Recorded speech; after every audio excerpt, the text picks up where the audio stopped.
말씀은 구약 1135페이지에 있습니다. 예레미야 50장 33절부터 46절까지의 말씀을 저와 여러분이 한 절씩 교독하도록 하겠습니다. 만군의 여호와께서 이와 같이 말씀하시니라. 이스라엘 자손과 유다 자손이 함께 학대를 받는도다. 그들을 사로잡은 자는 다 그들을 붙들고 놓아주지 아니하리라. 그들의 구원자는 강하니 그 이름은 만군의 여호와라. 반드시 그들 때문에 싸우시리니 그 땅에 평안함을 주고 바벨론 주민 불안하게 하리라. 여호와의 말씀이니라. 칼이 갈대아인의 위에와 바벨론 주민의 위에와 그 고관들과 지혜로운 자의 위에 떨어지리라. 칼이 자랑하는 자의 위에 떨어지리니 그들이 어리석게 될 것이며 칼이 용사의 위에 떨어지리니 그들이 놀랄 것이며 칼이 그들의 말들과 병거들과 그들 중에 있는 여러 민족의 위에 떨어지리니 그들이 여인들같이 될 것이며 칼이 보물 위에 떨어지리니 그것이 약탈되리라. 가뭄이 물 위에 내리어 그것을 알리리니 이는 그 땅이 조악한 신상의 땅이요 그들은 무서운 것을 보고 실성하였음이니라. 그러므로 사막의 들짐승이 승냥이와 함께 거기에 살겠고 타조도 그 가운데서 살 것이요 영원히 주민이 없으며 대대에 살 자가 없으리라. 여호와의 말씀이니라. 하나님께서 소돔과 고모라와 그 이웃 성읍들을 뒤엎었듯이 거기에 사는 사람이 없게 하며 그 가운데에 머물러 사는 사람이 아무도 없게 하시리라. 보라, 한 민족이 북쪽에서 오고 큰 나라와 여러 왕이 충동을 받아 땅끝에서 일어나리니 그들은 활과 투창을 가진 자라. 잔인하여 불쌍하지 아니하며 그들의 목소리는 바다가 설레임 같도다. 딸 바벨로나, 그들이 말 타고 무사같이 각기네 앞에서 대열을 갖추었도다. 바벨론의 왕이 그 소문을 듣고 손이 약하여지며 고통에 사로잡혀 해산하는 여인처럼 진통하는도다. 보라, 사자가 요단의 깊은 숲에서 나타나듯이 그가 와서 견고한 처소를 칠 것이라. 내가 즉시 그들을 거기에서 쫓아내고 택한 자를 내가 그 자리에 세우리니 나와 같은 자 누구며 출두하라고 나에게 명령할 자가 누구며 내 앞에 설 목자가 누구냐. 그런즉 바벨론에 대한 여호와의 계획과 갈대아 사람의 땅에 대하여 품은 여호와의 생각을 들으라. 양떼의 어린 것들을 그들이 반드시 끌어가고 그들의 초장을 황폐하게 하리니 바벨론이 약탈당하는 소리에 땅이 진동하며 그 부르짖음이 나라들 가운데에 들리리라 하시도다. 아멘. 예, 안녕하세요. 평안한 주 보내셨나요? 한 주간도 무더위가 지속되었네요. 더위 속에 좀 건강하셨는지 모르겠습니다. 입추가 지났는데도 여전히 무더위는 계속해서 이어지고 있습니다. 하지만 하나님의 시간은 여전히 흐르고 있습니다. 곧 여름이 가고 또 선선한 가을이 우리에게 또 올 것입니다. 하지만 또 남은 여름도 하나님의 뜻 안에서 건강하게 보내시기를 소망합니다. 그리고 아까 우리 함께 기도했듯이 웨이브 청년부 수련회가 오늘 마무리되게 됩니다. 또 안전하게 또 돌아올 수 있도록 또 끝까지 기도해 주시고 우리 청년부들이 또 하나님이 기뻐하시는 세대로 또 하나님의 영광을 위하여 살아가는 그런 귀한 청년들 될 수 있도록 계속해서 기도로 동역해 주시기를 소망합니다. 오늘 우리가 읽은 본문은 예레미야서 50장 33절부터 46절까지의 말씀을 우리가 함께 읽었습니다. 오늘 본문은 50장 1절부터 계속해서 이어온 하나님의 바벨론 심판 부분을 다루는 내용입니다. 하나님께서는 예레미야를 통하여 바벨론이 이스라엘 백성을 심판하시게 될 것을 선포하셨지만 결국에는 이스라엘의 심판 도구였던 바벨론 역시 하나님의 심판을 피할 수 없다라는 것을 말하고 있습니다. 바벨론이 이스라엘을 심판하는 것은 이스라엘이 악이고 또 바벨론이 선이기 때문이 아니라 모든 심판의 주인 되신 하나님께서 바벨론을 이스라엘 심판의 도구로 사용하실 뿐이지 바벨론 역시 하나님 앞에서 악한 민족으로서 심판을 받아야 하는 대상이라는 것을 보여줍니다. 먼저 바벨론이 어떤 심판을 받게 되는지 예레미야서 50장 37절 말씀을 통해서 함께 살펴보겠습니다. 함께 읽어보도록 하겠습니다. 칼이 그들의 말들과 병거들과 그들 중에 있는 여러 민족의 위에 떨어지리니 그들이 여인같이 될 것이며 칼이 보물 위에 떨어지리니 그것이 약탈되리라. 아멘.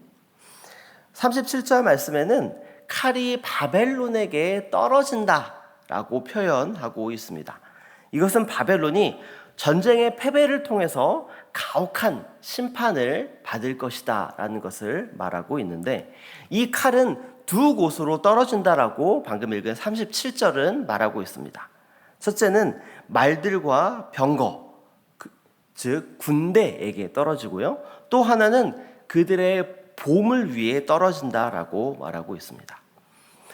바벨론이 하나님의 심판을 받는 이유는 여러 가지 이유가 있겠지만 그들의 교만 때문이라고 예레미야 50장 상반부에서 계속해서 언급하고 있습니다. 바벨론이 가지고 있는 그 교만은 그들이 가지고 있는 그 군대의 강함과 또 그들이 가지고 있는 부유한 재물 때문입니다. 하나님께서는 이들이 가지고 있는 그 교만의 원인을 제거하면서 바벨론을 심판하시겠다라고 말씀하고 계신 것입니다. 그리고 이어서 38절 말씀에는 그들의 우상 숭배 때문이다라고 말씀하십니다. 우리 함께 38절 말씀도 읽어보도록 하겠습니다. 가뭄이 물 위에 내리어 그것을 말리리니 이는 그 땅이 조각한 신상의 땅이요 그들은 무서운 것을 보고 실성하였음이니라. 아멘. 방금 읽은 38절 말씀에는 바벨론을 향해서 조각한 신상의 땅, 즉 우상 숭배의 땅이다라고 말하고 있습니다.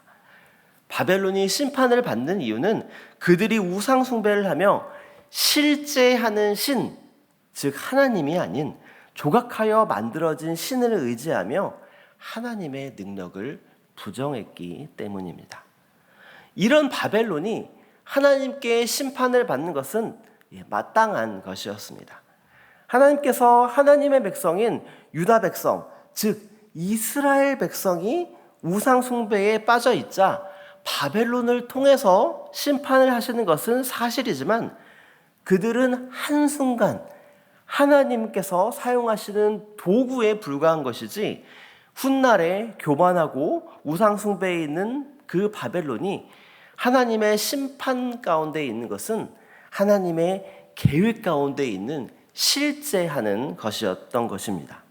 예레미야서 50장 45절 말씀도 우리 함께 읽어보도록 하겠습니다. 그런즉 바벨론에 대한 여호와의 계획이 갈대아 사람에 대해서 품은 여호와의 생각을 들으라. 양떼의 어린 것들을 그들이 반드시 끌어가고 그들의 초장을 황폐하게 하리니. 아멘. 비록 바벨론을 통한 이스라엘 백성에 대한 심판이 있겠지만 궁극적으로는 그들 역시 하나님의 심판의 대상이 되는 것은 하나님의 계획 안에 있는 것이었습니다. 우리가 읽은 이 예레미야서의 1차적인 수신자는 당시의 이스라엘 백성입니다. 하나님께서는 지금 선지자 예레미야서 전체를 통해서 하나님의 백성인 이스라엘 백성들과 그리고 또 이스라엘 백성, 이 당시의 이스라엘 백성의 그 후대의 이스라엘 자손들에게 자신의 민족을 다른 민족을 통해서 심판하실 것을 말씀하십니다. 이것은 비록 자신의 선조들의 잘못으로 인해서 심판을 받는 것이지만 그들의 시각으로는 하나님께 버림받는 듯한 느낌일 수 있습니다. 하지만 하나님께서는 이스라엘을 심판함과 동시에 바벨론 역시 심판하실 것을 말씀하고 계신 것입니다. 이것이 바로 하나님의 계획이고 하나님께서 실천하시고자 하는 정의입니다. 바벨론이 이스라엘을 심판하는 것은 결코 그들이 절대 선이기 때문이 아닙니다. 반대로 이스라엘이 바벨론에 의해서 심판을 받는 것도 이스라엘이 절대 악이 아닙니다. 절대 악이기 때문도 아닌 것입니다. 하나님의 관심은 하나님의 사람들의 온전한 회복에 있습니다. 바벨론을 통한 이스라엘의 심판은 하나님께서 선택한 백성인 이스라엘 백성이 온전히 회복되는 그 과정을 보여주는 것이고, 바벨론은 그 일을 이루시기 위한 도구로 사용하시는 것입니다. 그러나 바벨론 또한 하나님의 진노를 받아 하나님의 심판을 받게 되는 하나님의 계획이 분명히 있음을 이 예레미야서를 통하여서 보여주시는 것입니다. 이것은 지금 시대를 살아가는 우리에게도 주시는 말씀입니다. 예레미야서는 당시 이스라엘 백성, 그리고 훗날에 이 말씀을 읽을 이스라엘의 후손들에게도 주시는 말씀이지만, 동시에 예수 그리스도를 구주로 믿고 살아가는 영적인 이스라엘 자손인 바로 우리에게도 주시는 하나님의 말씀입니다. 하나님께서는 우리의 온전한 회복을 위해서 이 말씀을 지금 시대를 살아가는 우리에게도 주고 계십니다. 혹시 하나님을 떠나 살아가고 있는 우리 성도 여러분들 계십니까? 하나님께서는 우리에게 여러 가지 환난을 주시지만 그 환난은 분명 하나님께서 우리에게 주실 그 회복의 도구이실 것입니다. 하나님께서 진정으로 바라는 것은 우리가 하나님 앞에서 온전하게 회복되는 것입니다. 때로는 우리의 생각과 뜻으로는 이해할 수 없이 악의 기세가 등등하고 또 그들이 성공하는 것처럼 보일 때도 있습니다. 예레미야 시대의 상황을 봤을 때에 당시 유대 백성의 그 시선도 바로 그랬을 것이다 라고 여겨집니다. 그러나 오늘 말씀을 통해서 주시는 하나님의 교훈은, 하나님의 계획은 늘 인간의 눈 밖에 있다라는 것입니다. 하나님의 계획은 우리 인간의 눈 밖에 있습니다. 하나님의 뜻은 하나님의 정의를 실현하는 것에 있습니다. 바벨론이 이스라엘의 심판의 도구였지만 그들이 선이 아니라 하나님의 심판의 대상이었듯이 하나님의 정의는 우리의 인간의 생각과는 다르다라는 것입니다. 하나님의 정의는 하나님의 계획과 하나님의 뜻대로 반드시 이루어집니다. 그 하나님의 정의는 하나님의 계획과 하나님 뜻대로 반드시 이루어진다라는 사실을 또 믿고 의지하며 우리는 우리에게 주신 하나님의 말씀을 순종하며 또 기쁨으로 살아가는 우리가 되기를 소망합니다. 이 시간 오늘 우리에게 주시는 하나님의 말씀을 가지고 또 이 자리에 가지고 나온 또 각자의